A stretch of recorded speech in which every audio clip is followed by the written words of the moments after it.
Welcome to the Seven Figure Leaders podcast. This podcast was created to celebrate the success stories of seven-figure business owners, giving them a platform to share their insights and lessons learned in order to inspire other business owners. As well as that, it's an opportunity to build new connections. So if you're a seven-figure business owner or someone who works with seven-figure business owners and you're looking for introductions to potential stakeholders, strategic partners and clients, I'd love to hear from you or have you on as a guest and see if I can help make those connections for you. Just go to synergycfosolutions.co. That's synergycfosolutions.co and click podcast. And there you'll find the link to apply.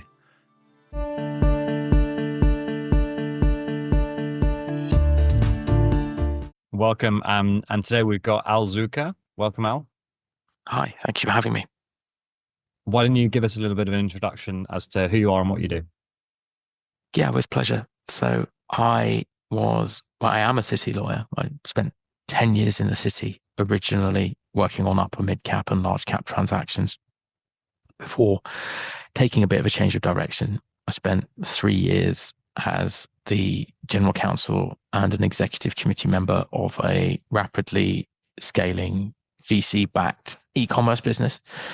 Was there for 3 years. Whilst I was there, I did 36 M&A transactions and a whole load of funding rounds. It was pretty crazy. And then about a year ago, I came back to private practice.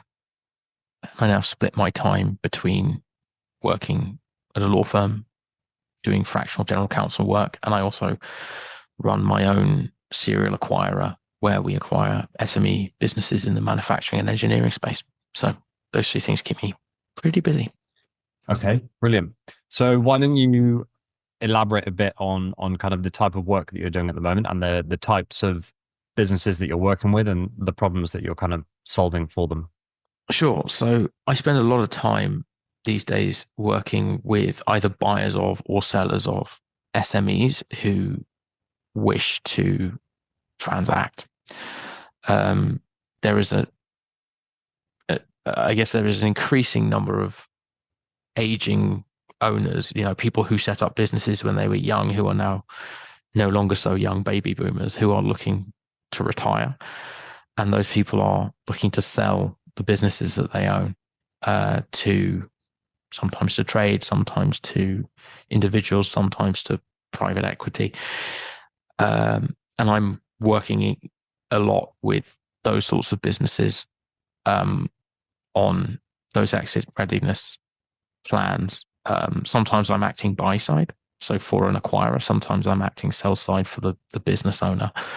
But increasingly, that's the space that I seem to be most active. Okay.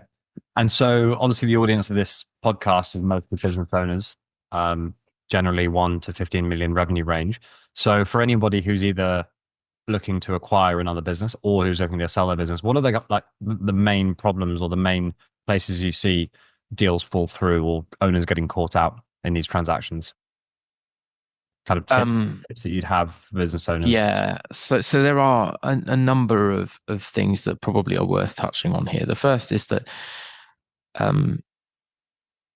SMEs are really hard to sell, unfortunately. It may well be that you've got a great business. That doesn't make it any easier to sell it, unfortunately. And the stats are really that the odds are stacked against you. 3/4 of deals that are listed with brokers, give or take, never receive an offer. And of the ones that do, 3/4 of those do not actually sell. So there is obviously a subset that do sell, but they tend to be the sort of either the best, or certainly the ones that are the best organized. And I would argue it's often the latter rather than the former, because you have perfectly good businesses that are disorganized. The other thing is that the buyer doesn't really know the business like you do. And so when you've got an external person who's coming in and doing effectively desktop due diligence, working their way through your accounting information, later on in the process, legal data room and so on, they don't necessarily know that you've known the buyer at, your key customer for 35 years. And in fact, they may be worried by that because what happens when you leave? And so you have to sort of work out how you're going to mitigate these actual or perceived risks, and you have to help your buyer through them. And the third thing about this space, which makes it very different from the transactions that I did earlier in my career, is it's very much not about the numbers, or it's not just about the numbers, I should say. Um, if you're transacting in the sort of larger end, you've got bankers, accountants, all sorts of people advising, which means that you can take almost a little bit of trust out of the equation and deals still happen. Whereas with SMEs, if the buyer and the seller do not trust each other implicitly, the deal is much less likely to get done because the buyer is going to get nervous and the seller at some point is going to wonder whether or not the buyer is effectively applying the thumb screws through deal terms and so on. Okay, brilliant. So get your business organized. And what does that mean, by the way? This is a terrible answer, but it's true. It depends. I think certainly from my perspective as somebody who's done a lot of legal due diligence, it means making sure that if somebody is starting to comb over your commercial contracts, the way in which you own IP, how you set up ownership of the real estate out of which you operate, how your relations, your arrangements with staff are set up and so on, that these are, legally compliant. This is obviously a kind of baseline, but also that there are not a whole load of like either contractual risks in these contracts that are going to drive to value or which otherwise effectively dilute the value of the business one way or another. So a classic that you often see is around intellectual property. So if this is obviously highly business specific, but let's say you've got a tech company and they've messed up all of the way in which their developers have transferred IP into the business, then there's a question as to whether or not you're paying for what you think you're paying for. And so if you're diligencing that kind of business, my intellectual property colleagues will go in and do an awful lot of work ascertaining whether or not the intellectual property that the business thinks it owns, it in fact owns. Mm-hmm. So that's not a sort of, it's not a compliance question, but it's a title question.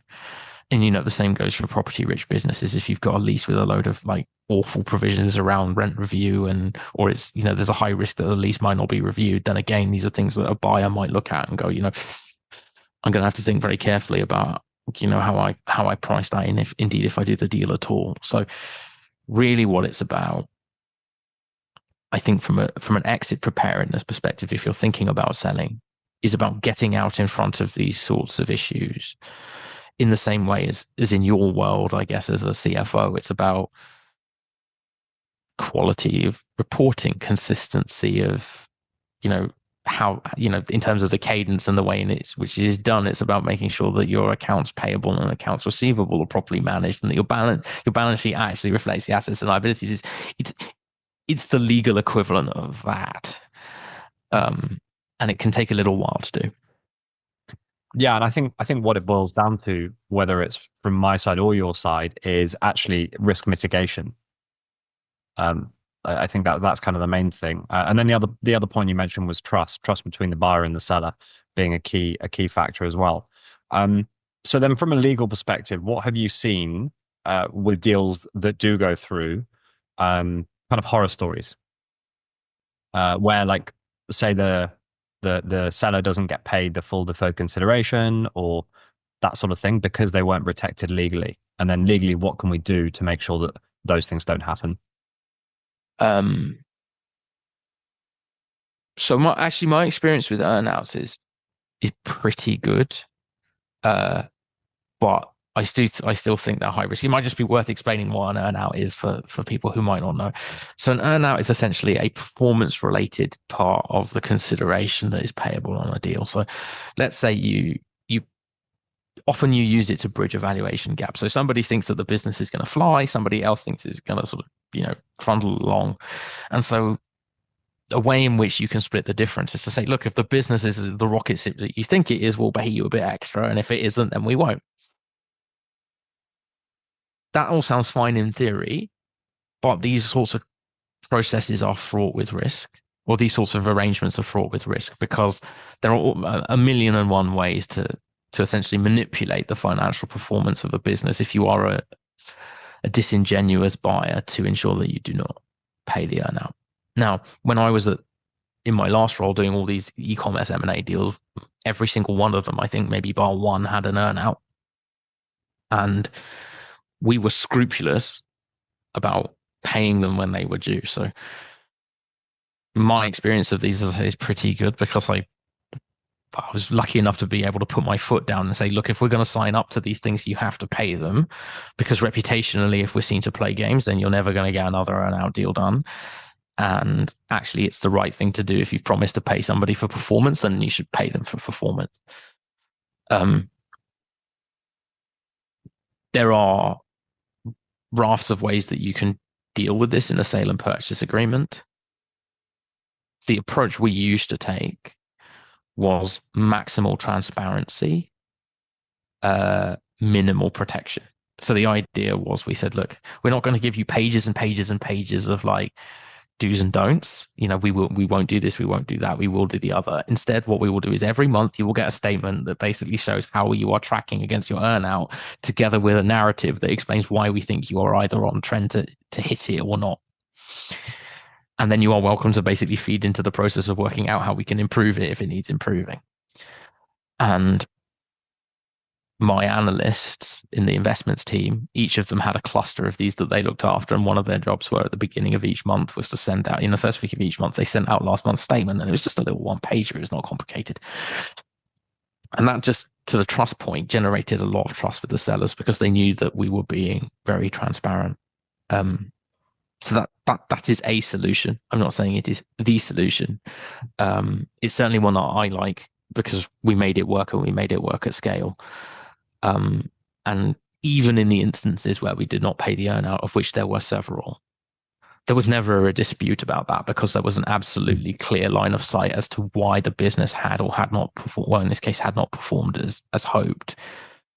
And, in each case, the seller was like, look, I decided to take a punt on a performance-related element of my, consideration. I lost. Fair enough. Yeah. Okay. And so, as we're going through that due diligence process, just before a sale goes through, if you're a prospective buyer and you're finding these problems or risks in the business, what does the buyer typically do in that situation? So, if the buyer is looking for, well, the buyer will turn your data room upside down looking for risks. And there are a handful of legal tools in the toolbox, if you will, that people will turn to. So you've got what are called warranties, and these are effectively statements of fact in the contract that says that X is true. So you might state that, none of your employees are independent contractors, just to take it as an example. Now, if it turns out that is not true and there is a loss, then your buyer potentially has a claim. So that's like tool one. Tool two is what's called a specific indemnity, which is effectively to say, I've identified a specific risk. Let's use that same risk, which is, actually, I know that some of your independent contractors are probably inside IR35 and there's a tax risk here. So I will put a specific indemnity in the contract that says, if the revenue basically makes this determination and I'm liable for the tax and the penalties and everything else, you're just going to pay me back pound for pound for that risk because you've been paid for it.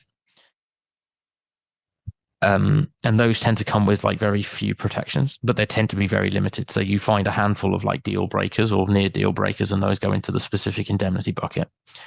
And then the third big one is around tax risk. And again, we can use the same example to explain how this works in a tax risk scenario, which is to say, now imagine that actually everything was okay, or that the warrant and the warranty wasn't breached, but the revenue is like pushing you around, and for whatever reason there is some tax from the pre-completion period due, then you could run that through the tax covenant. You probably would end up with this coupled with a warranty breach, but let's just run the thought experiment for a second. And then you can essentially run the claim through the tax covenant, which is essentially a promise to pay any pre-completion tax liabilities pound for pound, subject to various caps and limitations that are set out in the contract. So those are the three places that sort of buyers will go in terms of things in the toolbox. or they adjust the price, which is a commercial lever, but nonetheless a legitimate one. Yeah, chipping the price down is a common one that I've seen, definitely. And so if you're a prospective seller, what steps would you recommend someone takes to, well, get themselves prepared for sale, but also make sure that they are, ready for the due diligence process, as and when it comes up? So I think the first thing to say about due diligence, if you've not been through that exercise before, is do not underestimate how intensive it is. People will turn your business upside down. Even on a relatively small transaction, the business will get turned upside down. In fact, often more so, because there will be concerns around governance and general ways of doing things that mean that folks want to really get under the skin of the place. So however intense you think it's going to be, assume it will be more intense and organize yourself accordingly, which means probably a couple of things. Firstly, if you possibly can, get hold of some resources around what due diligence is going to look like at a very granular level, and effectively build your data room in advance. Because if you know what people are going to ask for, you can essentially build your data room before it's open, and you can, and in the process of doing that, you essentially do the diligence that the buyer is going to do, and you find the problems, and then you have time to fix them, as opposed to basically having to fix them through the pricing mechanism. Yeah. So that's a good tip. The second thing is, don't underestimate the amount of time it's going to take. And unless you fancy basically sleeping next to the office photocopier for a good few weeks, work out ways where you can essentially delegate some of the things that you are doing in advance of a sale process, because it will consume all your time. Vendors spend their time, through a sales process, answering due diligence queries, reviewing sale and purchase agreements with the lawyers, all sorts of things. And well in advance of that, if they're doing it properly, there will be a very intensive exercise with an accounting or financial advisor to ensure that basically the numbers tell the story that the vendor wants to tell about their business. And that is, again, an exercise in essentially doing due diligence on yourself and making sure that when you are doing the IM earlier in the process, which is typically before I get involved, but I've seen it enough, that the numbers in the IM are robust and therefore support the narrative that you are trying to basically set out in that document. Mm-hmm. And yeah, so if anyone listening wants to see a list of due diligence questions, I can provide an example of what that could look like. Every buyer is going to be different in terms of what they ask, but I have templates that I can share if people want an idea. So in terms of team and who we need, let's say, like I said, I'm a prospective seller of my business. Who do I want advising me, supporting me? I've been running my business for 25 years. It's a construction company. I don't know anything about this process. What do I need to do? Who do I want on my side? Can I start by saying who you probably don't want, and then we can talk about who you want? So there are a couple of national brokers out there that do a lot of outreach. If you're going to sign on with one of them to help you sell your business, make sure you read the engagement letter very carefully. They tend to sell dreams, not deals. That's certainly my experience of them. So be careful if you're sort of thinking about instructing one of those brokers.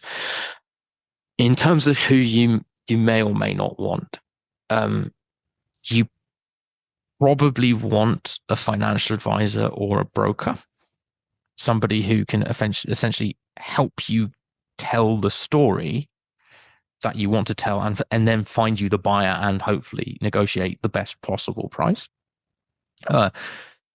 That's quite a specialist job, particularly if you're in a specialist industry. Like lots of these people, there are lots of them around, and it's super fragmented. And it's super fragmented for a reason, because it's a very relationship-based business. So that's one person that you might want. You are definitely going to want a qualified finance professional somewhere in the mix. Like if you've got a CFO on your roster who's done M&A, great. If not, there are fractional CFOs, people like yourself who have been through M&A processes before and can get out in front of those sorts of things and help people with the sorts of things that we touched on around reporting and around making sure that processes are right so that reporting is accurate. And that tends to be a sort of earlier part of the process. You probably start with the broker. You might not engage them first, but you will start there and go, okay, what am I trying to achieve? The next stage is probably speak to the finance people and make sure that the numbers work. And then probably the last person you want in the mix is a qualified M&A lawyer who essentially can help run the execution phase from heads of terms. So once you've identified your buyer, you are coalescing around an agreement. You will start with a short form, essentially roadmap to the deal called heads of terms. And that is often a good point to get a qualified lawyer involved. Make sure you go to somebody who's experienced in M&A. Somebody who's just like doing residential property is going to struggle. It's a specialist area. And in the same way as I wouldn't do a conveyance, I wouldn't expect a conveyancer to do an M&A transaction. And then the final person that you might want in the mix is your own personal tax advisor or accountant, because there may well be personal structuring considerations that you want to get out in front of early to make sure that you don't end up with a nasty shock in terms of the tax liabilities, at the end of the tax year. Yeah, brilliant. And okay, Al, so for anyone listening who's thought, yeah, I definitely need the support of an M&A lawyer, are there particular sectors that you focus on, particular size of business? So I am sector agnostic, as actually most M&A lawyers are. I think if this is a podcast aimed as it is at, folks doing up to 15 million pounds of revenue, that's very much my sweet spot. The businesses I sell these days have an enterprise value of, upper tens of millions at the top end. So if your business is worth, say, less than 100 million pounds of enterprise value, I specialize in deals below that level. And most of what I do is probably now in the sort of 5 to 25 million pound range. Okay, brilliant. Well, we'll make it very easy for anyone to contact you who, feels that they need a chat with you or whatever. Anything else you'd like to share?